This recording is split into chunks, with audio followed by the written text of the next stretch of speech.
On the evening of August 9th, 2007, the Naval Operations Center in Norfolk, Virginia, was unusually quiet. Rows of glowing screens hummed softly, and the faint buzz of fluorescent lights filled the wide control room. Technician Daniel Ryder sat at his station, sipping lukewarm coffee and watching the usual scatter of blips on his sonar display. Most nights were routine. Commercial ships passing through, submarines on patrol, the occasional fishing boat drifting too close to restricted waters. But tonight, something was different. Daniel leaned closer to his monitor. There it was, a faint pulse, steady, almost heartbeat-like. He frowned, rubbing his tired eyes. At first, he thought it was a glitch, some interference in the system. But the blip remained, unwavering. It was exactly 9 miles as though demanding to be noticed. "That's strange," Daniel muttered under his breath. He tapped a few keys, cross-checking the data against other systems. Every piece of equipment confirmed the same thing. There was something out there, nearly 900 feet below the surface, sitting motionless. No known vessel, no distress calls, no recorded wreckage. And yet it was emitting faint energy readings, soft, rhythmic pulses that sent a shiver down his spine. Unable to contain his curiosity, Daniel turned toward his superior officer. "Commander Huxley," he called, his voice uncertain. "You should see this." Admiral Gerald Huxley, a broad-shouldered man with graying hair and a permanent frown, ambled over with his mug of black coffee. He squinted at the glowing green screen, his thick brows knitting together. "Probably Russian." Daniel shook his head. "Sir, it's not moving like any craft. No propulsion signature. It's just sitting there. And these energy readings, well, I've never seen anything like them." Huxley took a slow sip, his eyes never leaving the display. The Admiral had served for 3 decades and prided himself on never showing emotion. But in that moment, even he couldn't mask the unease flickering across his face. "No recent wrecks in that sector?" he asked. "None, sir. Nothing reported for months." Silence hung between them, broken only by the steady beeping of the sonar. "Send a reconnaissance team," Huxley finally said. His tone was flat, but the command carried weight. "Keep it classified. No chatter on open lines. Not a word to anyone outside this room." Daniel nodded, though his chest tightened. The trench east of Bermuda was notorious. Sailors called it the Silent Hollow.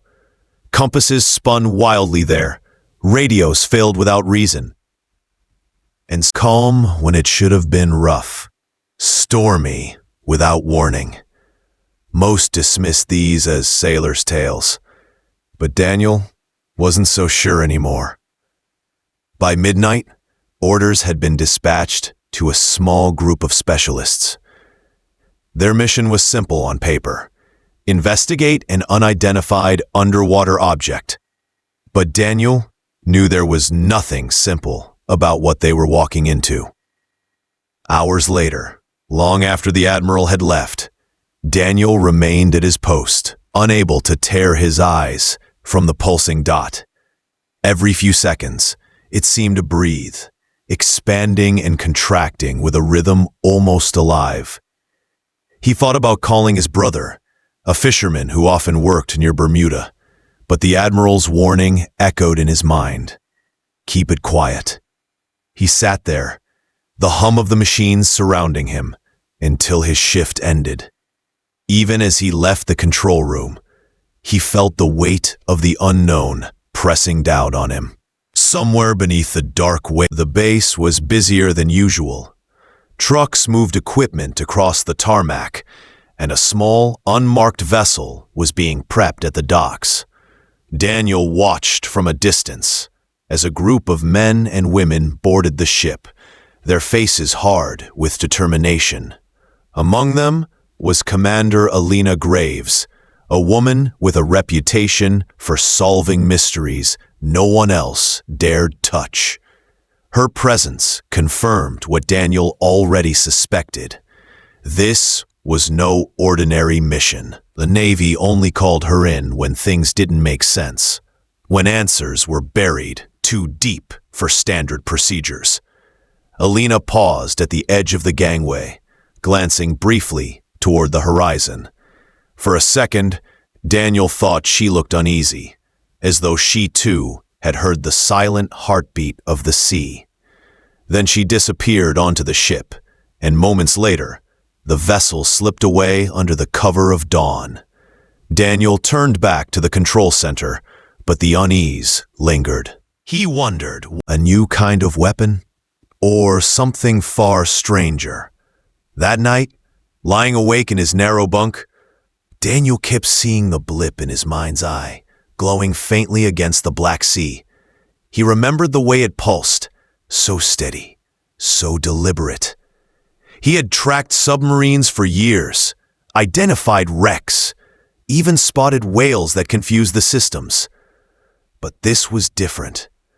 This felt like something that wanted to be found, and for reasons he couldn't explain. Daniel felt it was only the beginning. The morning sun cast a pale glow over the naval dockyard as the unmarked vessel slid quietly away from the pier. Its hull was painted a dull gray, unremarkable to anyone watching from the shore, but every detail had been prepared for secrecy. There were no flags, no markings, nothing to suggest its purpose. Commander Alina Graves stood at the bow, her arms folded against the brisk. He was no stranger to unusual assignments. Her reputation for remaining calm in the most uncertain conditions was exactly why Admiral Huxley had chosen her. As she stared toward the horizon, she replayed his final words in her mind. Observe, report, and if anything feels wrong, you get out. We need information, not heroes. Behind her, the crew worked in silence. The 5-person team had been handpicked, each an expert in their field. Lieutenant Simon Hale, the sonar specialist, was adjusting equipment in the operations cabin. Claire Harrow, a skilled submersible pilot, was checking seals and fuel lines with meticulous precision. Dr. Nora Ellis, a marine biologist, scribbled notes in a worn leather notebook, her eyes drifting constantly toward the water. And finally, Dr. Jonas Merrick, an archaeologist, leaned against the rail, puffing. Sailors vanish. Instruments fail. Entire ships swallowed whole. The stories go back centuries. Maybe we'll finally learn the truth. Alina gave him a look that silenced his enthusiasm. We're not here to chase legends, Doctor. Keep your focus. He smiled faintly, muttering, sometimes legends are the only truths that survive. The sea stretched around them, unnervingly still. Nora noticed it first. Commander, she said, glancing over the side, the water's wrong. This region is supposed to be rough this time of year. The currents don't match the forecasts. Alina joined her, frowning. The ocean's surface was glassy, almost mirror-like, reflecting the pale sky in a way that made the horizon disappear. Even the gulls that had followed their departure were gone, leaving an unnatural silence. Alina entered the operations cabin. Simon pointed at the screen where the strange blip appeared, exactly as Daniel had described the night before. Still holding position at 900 feet, Simon reported. Energy readings are faint but steady. No movement detected. Alina studied the screen, her jaw tightening. Launch the drone. Claire and Simon prepared the prototype underwater drone, a sleek machine armed with high-definition cameras, sonar, and sensors designed to resist electromagnetic interference. It had never been tested in conditions like these, but it was their best chance. The team gathered as the drone was lowered into the sea. The cable fed smoothly, and the monitors flickered to life, showing the descent in real time. At first, everything was as expected. The water grew darker with depth, illuminated by the drone's powerful lights. Schools of fish darted past, curious, but quick to vanish into the gloom. All systems stable. Jonas leaned forward eagerly. Let's hope it stays that way. The drone descended further, the light beams cutting through the murky water. 700 feet, Claire said, monitoring the controls. Still reading steady. The tension in the cabin thickened. Everyone knew that by this point, most instruments should have begun failing. But the drone was working flawlessly, as though the very anomaly that had crippled other equipment was now supporting theirs. 900 feet. Simon's voice trembled slightly. Approaching target. The monitors flickered. Static crackled, the image warping for a moment before snapping back into focus. And then, the entire cabin fell silent.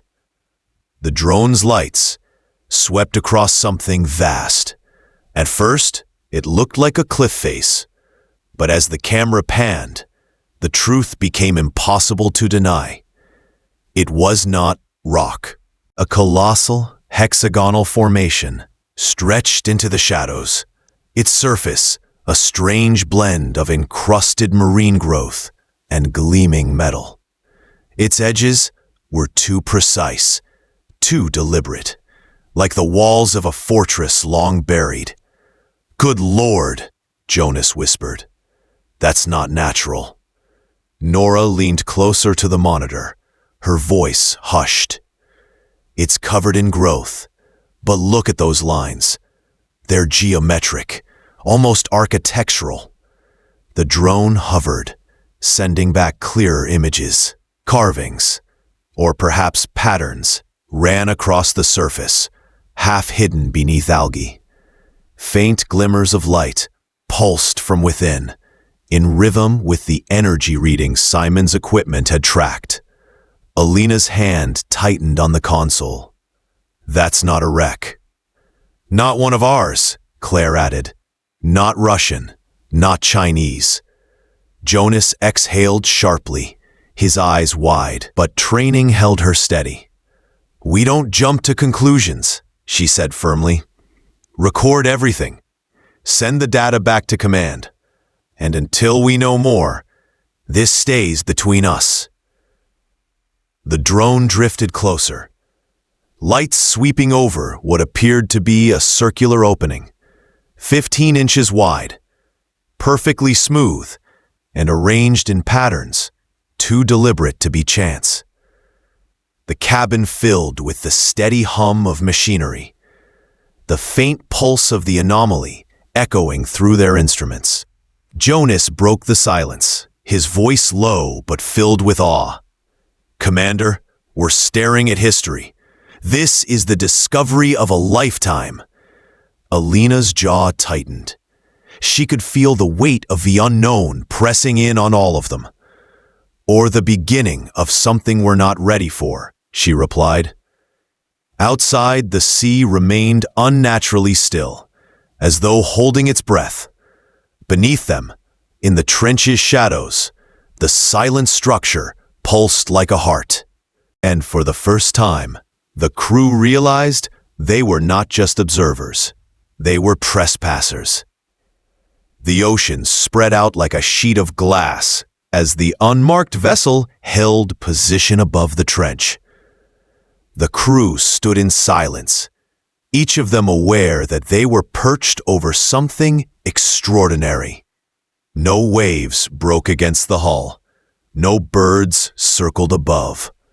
It was as if the sea itself had fallen asleep. Inside the operations cabin, Commander Alina Graves gave her orders with a steady voice. Prepare the Odyssey.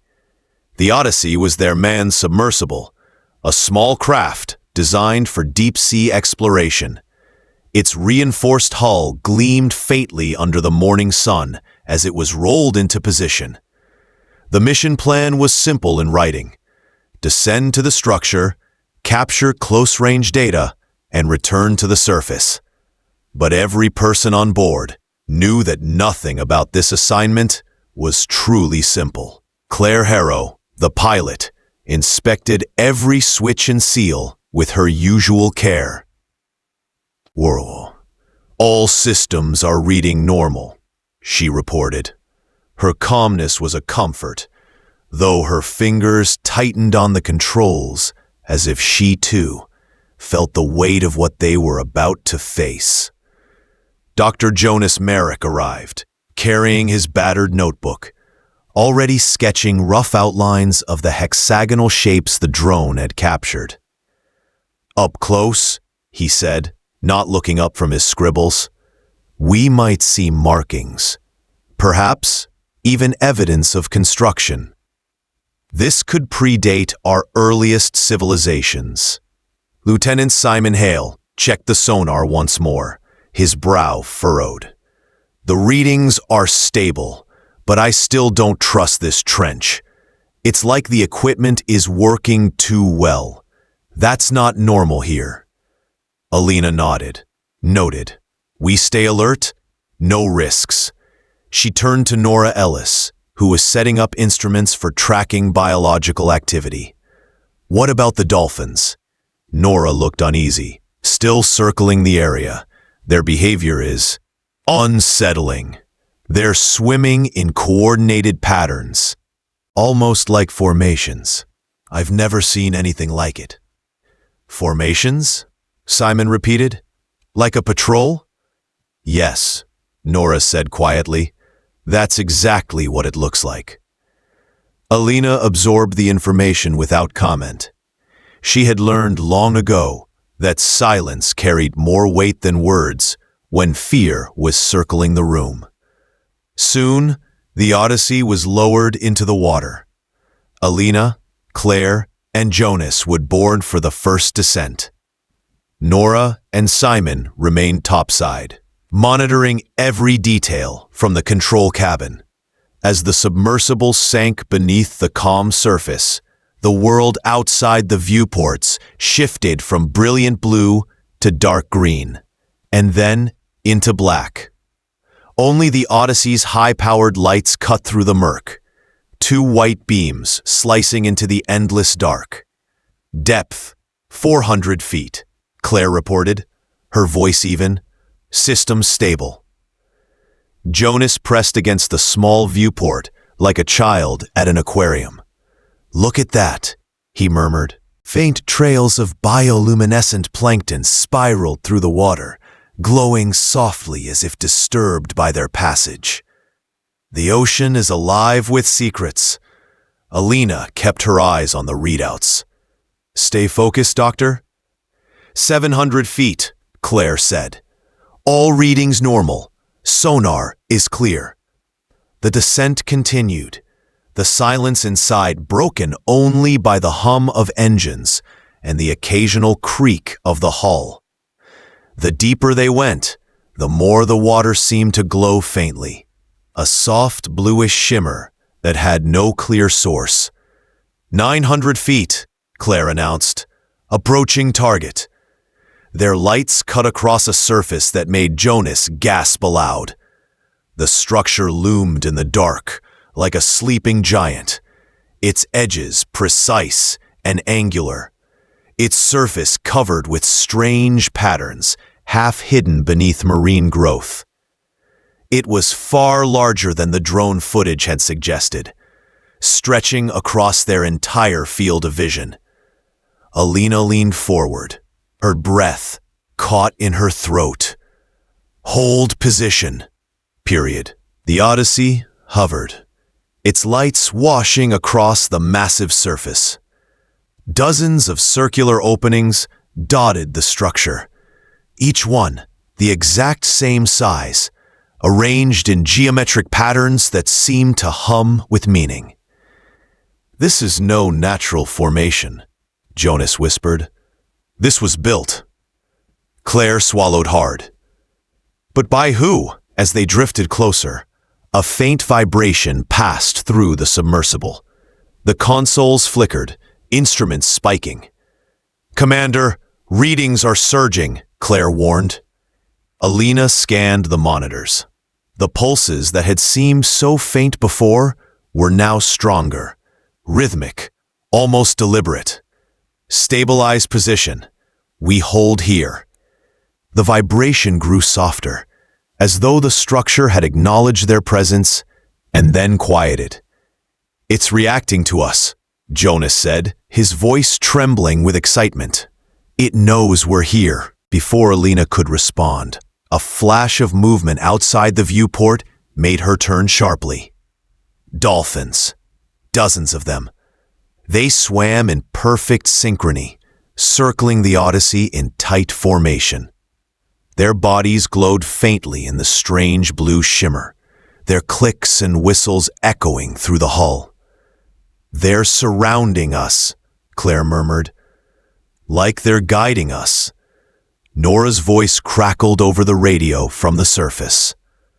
"Commander, we're picking up unusual patterns in the dolphin calls. They're structured, repeating sequences, almost mathematical." Jonas' hands trembled as he scribbled notes. "They're communicating, not just with each other, maybe with the structure itself." Alina's jaw tightened. "Or warning us away." The Odyssey drifted closer to one of the circular openings. Suddenly, the opening glowed faint amber, a light so soft it seemed almost welcoming. "Commander," Claire said, her voice tight. The mission had been to observe, but now observation was no longer enough. They were face to face with the impossible. The Odyssey hung suspended in the deep, its lights carving fragile paths through the darkness. On the monitor, the strange triangular craft glowed faintly, pulsing with lines of amber that seemed to ripple like veins under skin. It was close enough now that every panel, every curve, every shimmer of its surface filled their viewports. Commander Alina Graves held her breath, refusing to let her nerves show. Claire Harrow's hands hovered over the controls, tense but steady.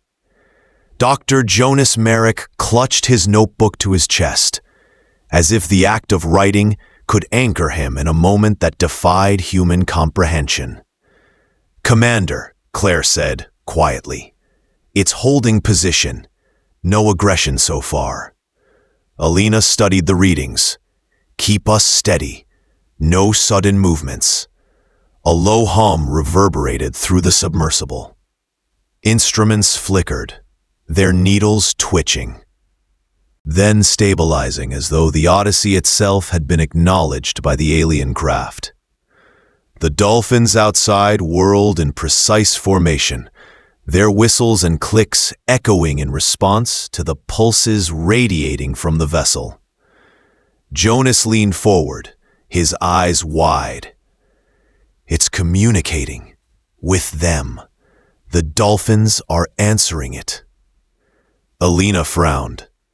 "You're saying they're acting as translators?" "Not saying," Jonas whispered. "Watching." On the sonar, the pulses appeared as elegant sequences, repeating in patterns. The dolphins mirrored the sequences almost instantly, their signals bouncing through the water like mathematical echoes. Nora Ellis's voice crackled faintly over the comms from the surface. "Commander, our instruments are picking up the same thing here. The dolphins are not just responding, they're structuring the reply. It's too complex to be instinct." Alina pressed her lips into a thin line. Her training told, yet the sight before her stirred something deeper, a sense that they were witnessing a bridge being built, not a barrier. The triangular craft shifted slightly. A seam appeared across its smooth surface, glowing with soft light. Slowly, impossibly, an appendage extended outward. It resembled no weapon Alina had ever seen.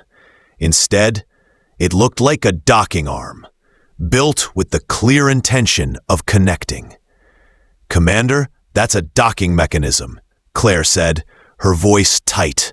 "They want us to attach." Alina's hand hovered over the comm switch, torn between instinct and command protocol. "Surface control, this is Odyssey. We have..." Her words faltered as static swallowed the channel. The link was gone. Jonas broke the silence, his voice trembling but urgent. "This is what we came for. It's inviting us. If we retreat now, we may lose the chance forever." Claire's jaw tightened. Or we swam directly in front of the viewport.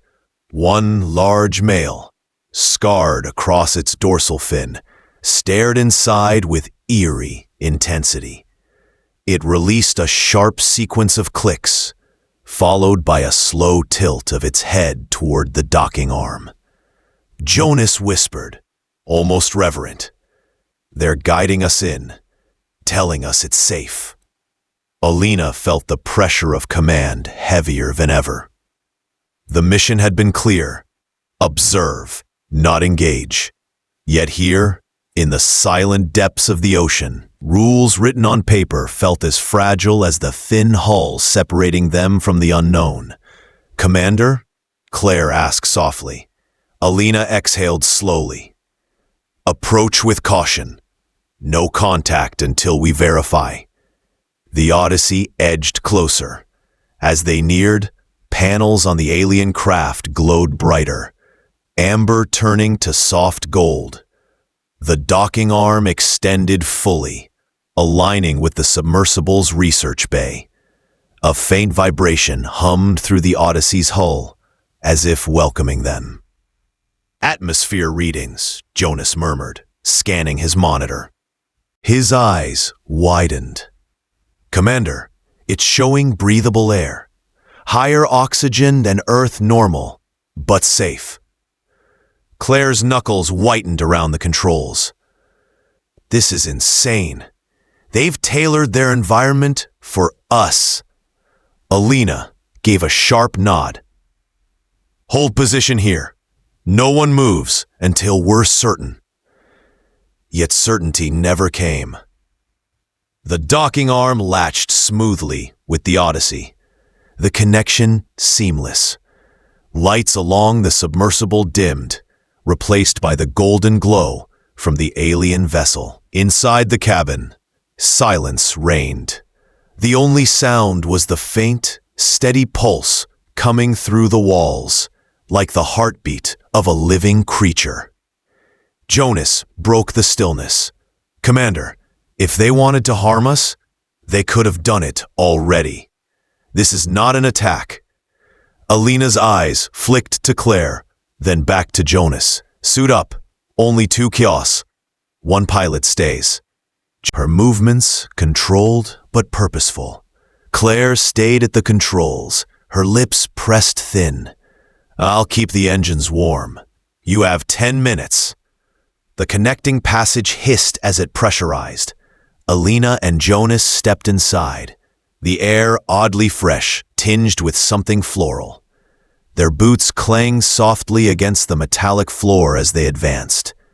The passage ended in a door, curved, seamless, glowing faintly at the edges. Jonas traced a hand along the symbols etched into its surface. "This isn't random. These markings, they're constellations." Alina pressed her palm against a central panel. The door responded instantly, unfolding like petals. Beyond lay a chamber that stole the breath from their lungs.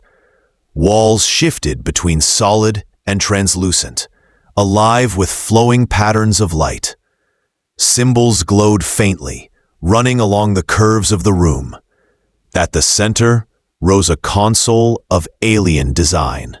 Smooth and fluid, Jonas whispered, stepping forward as if entering a cathedral. The chamber pulsed with light, as though aware of their presence. Images flickered across the walls. Ocean currents, schools of fish, constellations in the night sky. And then, for a fleeting second, an image neither of them expected. A shipwreck, its nameplate clear in glowing detail. Jonas froze, staring. "Commander, that's a human ship." Alina's chest tightened as the image shifted to show more. Planes, vessels, artifacts lost across decades, preserved as if collected. The truth hit them with staggering weight. "They've been here," Alina whispered, her voice barely audible. "Watching, collecting, waiting." A low vibration rolled through the chamber. The golden lights brightened, the symbols shifting into new patterns. Jonas gripped his notebook, his eyes wide with awe. "Commander, this isn't just discovery.